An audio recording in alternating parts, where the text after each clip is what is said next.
I checked the time for the 12th time that evening. 7:40. The restaurant's golden lights had dimmed to a softer shade, and the music had shifted from lively background chatter to something heavier, slower, almost mocking. My parents sat across from me, their expressions calm but strained. The waiter had already asked us twice if we were ready to order. Each time I had said the same thing: we're waiting for someone.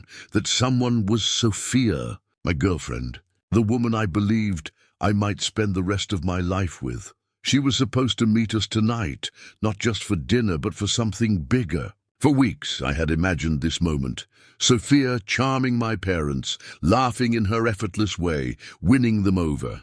I thought maybe I'd even see the hint of pride in my father's eyes.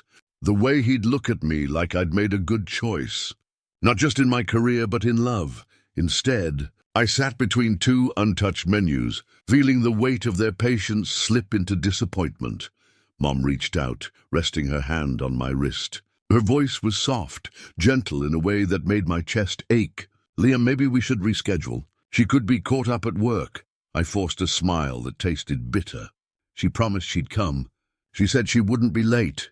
My father, ever the pragmatist, sighed and leaned back in his chair. "It's been almost 2 hours. Food tastes worse when it waits too long." "I know," I muttered, though I didn't move to order. I couldn't, not yet. I picked up my phone again, my thumb hovering over her contact. The last 3 calls had gone straight to voicemail. My text sat unanswered. "We're at the table. Are you close?" Nothing. No reply. Then, just as I was about to shove the phone back into my pocket, a notification slid across the screen. Instagram. I shouldn't have opened it. I should have ignored it, but curiosity is cruel, and I tapped anyway. The post filled my screen. Ryan Shaw, Sophia's childhood best friend. His grin wide, smug, eyes glinting with a satisfaction I suddenly hated. He sat in the driver's seat of his car, hand lifted just enough to catch the shine of a watch on his wrist. Not just any watch, the watch. I froze. My breath snagged in my throat. My chest collapsed inward like someone had punched a hole straight through it. I knew that brand. The watch wasn't just a watch. It belonged to a set, 2 watches and a pair of matching rings. I had once told Sophia how much I loved the symbolism of it. Our couple could carry something simple yet meaningful, a shared timepiece tied to a future, and she had kept that exact watch hidden in her closet, tucked away in a red velvet box. I'd stumbled upon it months ago while looking for my jacket. I had assumed, no, I had believed it was for me, that she had bought it as a sign, that maybe finally she was ready to take the next step. The caption on Ryan's post burned into my eyes: "Best birthday gift." "Thanks, Jules. Love it, Jules," his nickname for her. The one she had always laughed off when I teased her about how close they were. My thumb shook, hovering over the screen. My body wanted to throw the phone across the room, to scream, to walk out. Instead, I did the unthinkable. I tapped the heart. A mechanical reaction. As if my body betrayed me just like she had, I set the phone down, face down, like it had become radioactive. "Something wrong?" Mom asked, concern heavy in her voice. I forced my lips into something resembling a smile, though it felt ugly, broken. "Let's not wait anymore. Let's eat." Her brows furrowed. "Are you sure we shouldn't give her a little longer?" No," I said flatly. "There's no need to wait for her anymore." Dad gave the waiter a sharp nod, and our dishes arrived, reheated for the 3rd time. The food tasted like ash. Every bite was hollow, every swallow heavy. Mom watched me, her eyes searching my face for answers I couldn't give. Dad ate quickly, silently, and when he was done, he stood. "We'll let you be," he said, his tone firm but not unkind. I walked them out to the car, hugged them both. Mom whispered, "Don't hold it in too long." I nodded, unable to answer. When they left, I stood on the empty sidewalk, clutching the gift bag I had brought for Sophia. A small box wrapped with a ribbon, chosen carefully. A gesture that now felt foolish. I walked aimlessly, the city's neon lights blurring as though the night itself pitied me. At 10, I finally called for an Uber. The ride was silent. I stared out the window, the streetlights passing like accusatory eyes. When I unlocked the apartment door, her voice hit me instantly. "Where were you? Who were you with? Why are you this late?" Her tone was sharp, accusing, as though she were the one betrayed. I froze in the doorway, my chest tight. The gift bag dangled from my hand like a joke. "Do you remember what you promised me this morning?" I asked quietly, her brows knitted, confusion flickering across her face. "This morning," I repeated, stepping inside. "I reminded you about dinner with my parents." You smiled, looked me in the eyes, and said, "How could I forget something so important?" Her eyes widened, just for a second. Guilt flickered, then smoothed over. She bit her lip and softened her voice. "I'm sorry. Work was insane today. It completely slipped my mind." She stepped forward, arms outstretched for a hug. I shifted back. That's when I smelled it, a faint trace clinging to her clothes. Lavender mixed with caramel, a scent I knew well. The cafe Ryan adored, the one he posted about endlessly. My throat tightened. I looked at her face as though seeing it clearly for the first time. "Were you at work all day?" Her expression hardened. "Are you questioning me?" Yes, the word dropped like a stone. Her eyes flared, sharp with indignation. But I didn't flinch. Something inside me had cracked at the restaurant, and now it lay open, raw but unashamed. "Let's break up," I said. Her lips parted. She blinked as though I had spoken a language she didn't understand. "What did you just say?" "You heard me. We're done. You're ending this over one little thing." "Liam, don't be ridiculous. It's just a watch." I almost laughed. Just a watch. To her, maybe. To me, it had been everything. A promise. A future. I walked past her to the bedroom closet. I pulled open the doors, moved aside her shoes, her scarves. My eyes locked on the empty corner where the red velvet box used to sit. "Just a watch," I repeated, my voice cold. "The same one you gave Ryan on the night you were supposed to meet my parents. Tell me, what am I supposed to think?" Her face darkened, her tone dismissive. "So I missed one dinner. I'll take them out tomorrow." "And the watch?" "It's an accessory. You want one? I'll buy you 10. I stared at her, realizing for the first time how deeply she didn't understand me. Or maybe she never had. "No thanks," I said. "You can buy them for whoever you want." Her eyes narrowed. "You're not thinking clearly. We'll talk when you've calmed down." She grabbed her purse and stormed out, slamming the door behind her. The silence that followed was suffocating. A silence so deep, it felt like it had been waiting for years. I stood there for a long moment, my heart pounding, my hands shaking. Then I moved. A breakup doesn't need two people. Just one. I pulled out a suitcase. Methodically, I packed shirts, laptop, toothbrush. I placed the gift bag on the bed, tore off the ribbon, and dropped it in the trash. When I finally zipped the suitcase shut, I felt something I hadn't in months. Clarity. At the hotel that night, the air smelled like nothing, neutral, clean. No perfume, no lies. I lay on the stiff bed, staring at the ceiling, letting the weight of the day press down until sleep finally came. And in the morning, as sunlight crept through unfamiliar curtains, I realized something. For the first time in years, I didn't need her. I reached my desk before most people. The office was still half asleep, lights humming, coffee machines sighing like old lungs. I opened my laptop and stared at the inbox. My finger hovered over the trackpad, but I didn't click anything. The hotel shampoo still clung to my hair. I caught the faint smell of it and thought, this is what clean feels like. Not fancy, not expensive. Just clean. At 10 sharp, a calendar alert flashed, all hands marketing. I already knew what it meant. I still stood up and walked there like a man walking toward a slow wave. People packed into the open area by the glass wall. The city sat beyond us, clear and cold. Sam slid to my side, 2 paper cups in hand. "Black," he said. "You skipped the break room." "You're a good man," I said. "I'm a gossip addict," he whispered. "And today looks spicy." Our manager stepped onto the little platform they used for pep talks. She smiled too wide. Her voice had the shine of a new coin. "Team, great quarter," she said. "We've hit key targets, and we're making a big move to keep building on this momentum. Please welcome our new Assistant VP of Marketing." The doors slid open behind us. Ryan walked in. Smooth suit, smooth grin, smooth eyes that stopped on me first like I was a landmark he wanted to vandalize. Behind him, 2 executives trailed like flags. No one said Julia's name, but I felt her shadow in the room. "Ryan Shaw," our manager finished. The clapping started. It felt like heat on my face. My stomach tightened. I kept my hands at my sides. Sam clapped twice, a mock little patter, then dropped his hands and gave me a look that said, "I'm sorry, and I told you so" at the same time.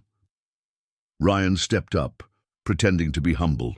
"I'm honored. I've always admired the work here. I can't wait to learn from the team."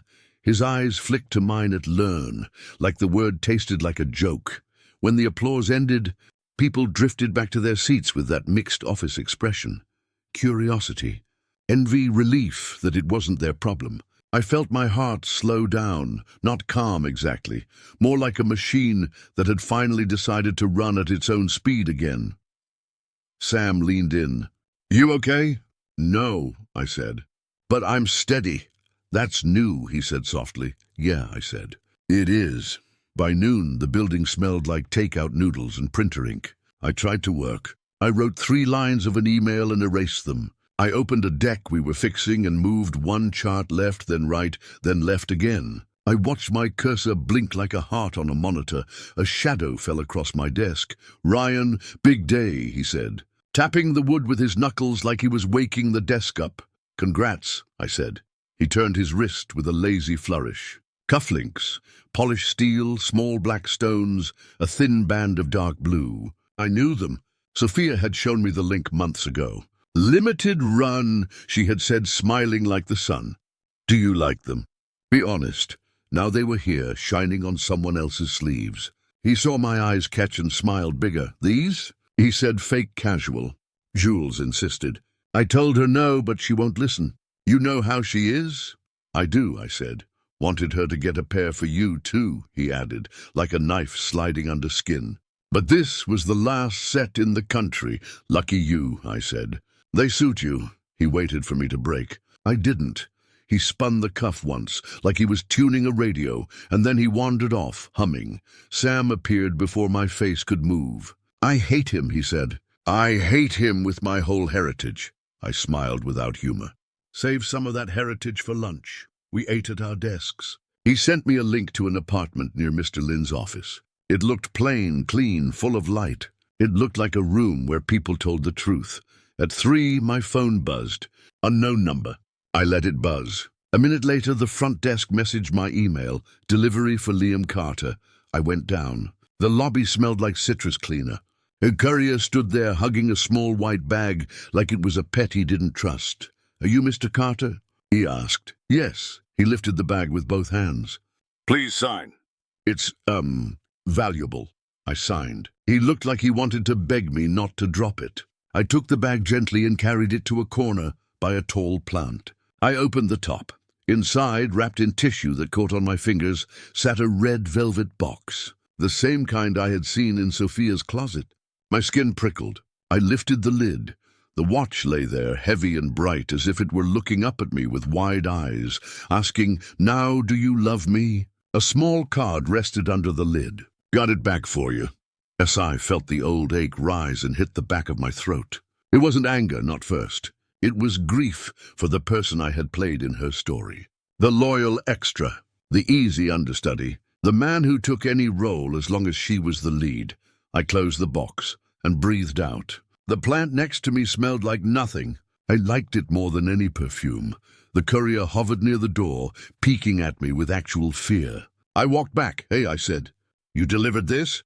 He nodded fast. "Sir, if anything happens to it, they made me sign something, and it's safe," I said. "What do I do if I don't want it?" His face fell. "Please don't give it back to me." I almost laughed. "I won't." I took the box upstairs. I didn't go to my desk. I went to the small mother's room, empty in the afternoon, and locked the door. I set the watch on the table. I looked at it the way you look at a painting for the 4th time, and finally see what's wrong with the eyes. I texted Sophia, "Send someone to pick this up." "I won't keep it." The message turned blue. Delivered, seen, no answer. I added, "I won't carry your symbol for you." Still nothing. I slid the watch back into the bag, wrote my name on the outside, and left it with security. "Only released to someone from the Morgan family," I said. The guard nodded. He didn't ask questions. He had seen enough love stories in lobbies to know when to be silent. Back upstairs, the day crawled. At 5, my phone lit again, unknown. Then a second buzz, unknown. Then a third. I blocked unknowns. Peace landed like dust. At 6, as the office thinned, Sam rolled to my desk on his chair like a kid. He leaned in. "You didn't cheer," he said. "You didn't rage. You didn't break a single stapler." "I'm tired," I said. "You're different," he said. "Different is better." I shut my laptop. "Walk me out. If I see him again today, I'll give him a second pair of cufflinks." "With my fist," Sam snorted. We took the elevator. The lobby air was cool. I reached the door and stopped. She stood by the revolving entrance, Mrs. Morgan, Sophia's mother. Graceful, careful, same sharp cheekbones, but softer eyes. She carried no shopping bag, no armor, just a small purse and a tired mouth. "Liam," she said, "Mrs. Morgan, may I steal 10 minutes?" she asked. I chose a cafe across the street. "It's quiet," Sam looked at me. I nodded. "Text you," I said. He melted into the crowd with the speed of a man who hated family drama. We crossed to the cafe. Inside, warm light, low music, the smell of coffee and sugar. Mrs. Morgan picked a corner table. She had already ordered. A cup sat in front of the empty chair. When I sat, I saw it had 2 sugar packets beside it, unopened. 2 sugars, she said. "Not too bitter." "Thank you," I said, surprised she remembered. She folded her hands around her cup but didn't drink. "I heard you received something today." "The watch," I said, her mouth tightened. "It was wrong to send it. I told her so." "She got it back for me," I said. "That's what the card said." "She got it back for herself," Mrs. Morgan said, the truth sharp but not cruel. "Because her pride can't stand a loose thread." I looked down at the coffee. The steam lifted, like something leaving a body. "She told me she missed dinner with your parents," Mrs. Morgan went on. "She said it was a mistake." I told her it was a choice. "Liam, we spoiled her. We praised her brilliance and forgave her carelessness. We taught her that love is a thing you can move around like furniture when you want a new view." I didn't know what to say. I'd never heard anyone in that family say we were wrong. "She says she wants to fix it," Mrs. Morgan said. "She thinks returning a watch is the same as returning time." "It isn't," I said. She nodded. A small, sad smile. "No, it isn't." I reached into my bag and pulled out the white pouch from security. I set it on the table and slid it across the wood like a small boat carrying a tired king. "This belongs to you now," I said. "Please keep it. Or melt it, or sell it. But don't send it back to me." Her eyes searched my face. "Are you sure?" "Yes. You still love her," she said gently. It wasn't a question. It was a careful mercy. I thought of the restaurant with my parents. Of the caption on Ryan's post. Of the cufflinks. Of lavender and caramel. Of the way she had said, "It's just a watch," as if the weight I carried were a toy. I took a breath that felt like a new kind of air. "No," I said. "I'm not in love with her anymore." The words didn't break me. They didn't taste like ash. They tasted like water. For a long moment, neither of us spoke. The cafe hummed around us. A kid laughed. A spoon clinked a cup. Outside, the light was fading into that blue hour where the city pretends to be kind. Mrs. Morgan touched the pouch like it might jump. Then she pulled her hand back and wrapped both palms around her coffee. "I'm sorry," she said. "On behalf of my family. On behalf of every time I smiled at you and didn't stop my daughter when she walked over you. I'm truly sorry. Thank you," I said. The words left my mouth before pride could choke them. "You are a decent man," she said. "You deserve someone who knows that your time is worth more than a watch." We sat in quiet again. She finally took a sip. I stirred in both sugars and took one too. She looked tired, but her face had softened. She didn't look like a queen. She looked like a mother who had learned something late and was choosing not to pretend otherwise. After a while, she stood. I stood too. "I won't ask you to come back," she said. "If she asks, I'll tell her you said no." "I didn't say no," I said. "I said I'm done." Her eyes shone, not with tears, but with a kind of respect I had never seen from that side of the world. "Done is stronger," she said. "Take care, Liam. You too." I watched her leave with the pouch tucked safe under her arm. Not like a prize, but like a problem she meant to keep. Finally, on her own side of the fence, outside, the evening had cooled. The office tower glowed. People flowed around me, phones in their hands, lives in their backpacks. I stood there a minute longer and felt the strange lightness again, the one that had started in the hotel and now wrapped itself around my shoulders like a plain, honest jacket. Sam texted, "You alive? Do I need to bring cake or a bat?" "Alive," I typed. "Bring neither." "Bring a link to that apartment." He sent 3. I picked the smallest one because it had a window that faced a tree. It looked like a place where a person could breathe without asking permission. Back in the hotel, I took off my shoes and my shirt and stood by the window in the white-yellow light. My phone lit up with a blocked call that couldn't get through. Then another. Then nothing. I thought about the watch one last time, not as an object but as a mirror. It had always been a mirror. It showed me the man I had been, hopeful, soft, waiting. It showed me the man I had become, clear. I lay on the bed. The blanket was rough. The pillow was too high. It didn't matter. My chest felt open and quiet, an empty room with sunlight on the floor. Before sleep, I sent one email. Subject, next steps to Mr. Lin. Body, I'm ready to talk start dates. Thank you for believing in my work. I hit send, turned the phone face down, and closed my eyes. Somewhere in the city, a red velvet box had crossed a table and stopped. It would not cross mine again. For the first time, I believed my own words. I wasn't in love with her anymore. The news came to me sideways, not through headlines, not through a memo, but through a call from Sam.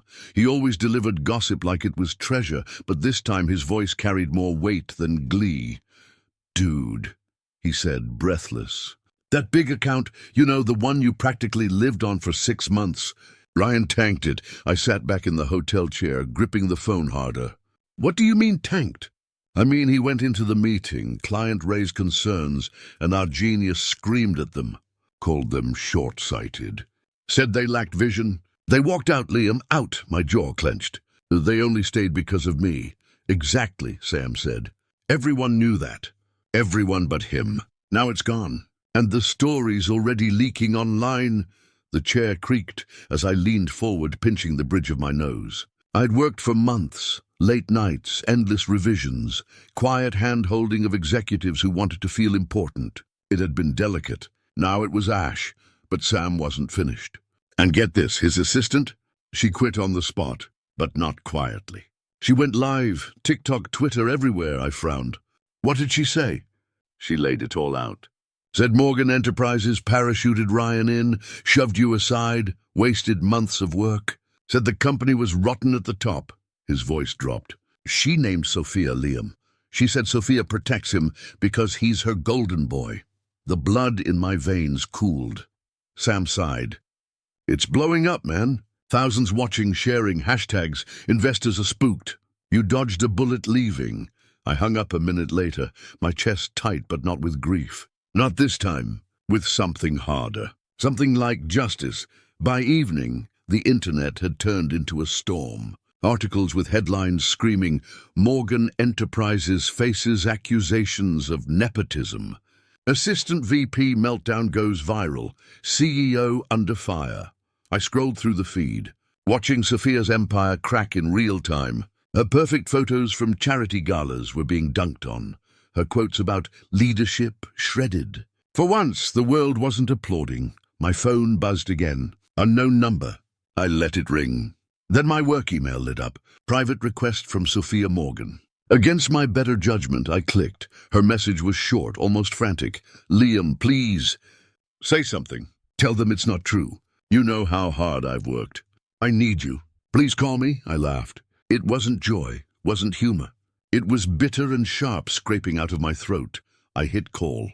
She answered on the first ring. "Liam?" Her voice was trembling. For a second, I almost saw the girl I once thought I loved. But then I remembered Ryan's smug grin. The cufflinks. The watch. The lies. "You want me to defend you?" I said. "Yes," she breathed. "You know it's exaggerated. You know I didn't mean for this." I cut her off, my tone like ice. She only told the truth. "I'm not going to lie for you." Her silence was long, heavy. "Then do you hate me that much?" "No," I said softly. "I just don't care anymore." I hung up. The next week unfolded like a slow-motion car crash. Morgan Enterprises' stock dropped. Investors pulled back. Blogs dug up every old misstep. Lawsuits started flying, employees whispering about toxic leadership. And Ryan, he didn't last a month. An official statement announced he had been terminated. Whispers said the board wanted to sue him for damages. He had gone from golden boy to scapegoat overnight. Karma doesn't knock. It kicks the door down. Through it all, Sophia called, texted, emailed, each one sharper, more desperate. I didn't answer, because while her world was burning, mine was shifting. Mr. Lin invited me to lunch at a quiet rooftop restaurant downtown. He was the VP of Morgan's biggest rival, a man who didn't waste words. He poured tea into 2 cups, his movements measured. "You were wasted there," he said simply. "We saw your work. The partnerships you built, the projects you carried. That's why we wanted you," I nodded. "I won't pretend I wasn't tempted before, but now I'm ready." "Good," he said. His smile was small but genuine. "I believe in rewarding those who build, not those who take. There's an opening abroad, a training program. We'll invest heavily in you. But it means leaving for 3 years. You'll come back stronger, or maybe not come back at all. Are you willing?" I didn't hesitate. "Yes," he studied me, then clinked his cup against mine. "Then let's build something worth more than watches." When I told my parents, my mother's eyes softened, pride brightening her sadness. My father clapped my shoulder, his grip steady. "Go," he said. "You stayed too long where you weren't valued. Don't make that mistake twice." I swallowed hard. "I won't." For once, their blessing felt like fuel instead of a burden. The night I signed the paperwork, I walked home with the city lights stretching in streaks across the wet pavement. I felt lighter, like the air had been waiting for me to finally breathe. But when I turned the corner to my apartment, I froze. She was there.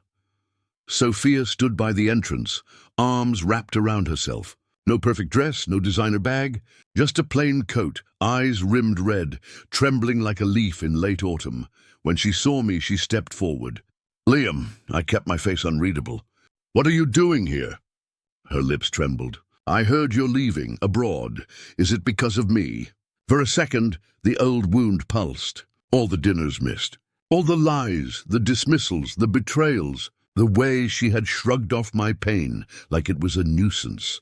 I looked her straight in the eyes. "No, I'm leaving for me." She flinched as if the words had struck harder than any insult. Then, "Can't I still be part of your life?"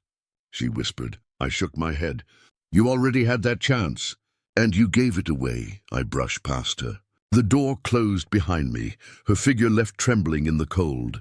Inside, I set my suitcase by the door. For the first time, I didn't feel like I was running from her. I was walking toward myself. The airport smelled of coffee, floor polish, and long goodbyes. I stood with my suitcase at my side, my parents on either shoulder. My mother's eyes brimmed with tears. She kept wiping away before they could fall. My father, as always, kept his face steady, but I could feel the weight in his hand on my shoulder. "Call us when you land," Mom said for the 4th time. "I will. Eat properly. Don't just drink coffee," she added, as if she didn't know the person who had taught me to survive on caffeine during finals was her. "I'll be fine," I said softly. Dad squeezed my shoulder once. "This time live for yourself, son." That was all he said. That was all he needed to say. When the final boarding call came, I hugged them both. Mom clung longer, whispering a prayer against my ear. Dad's arms were firm but brief. I pulled away before my own chest broke open. I wheeled my suitcase toward the gate.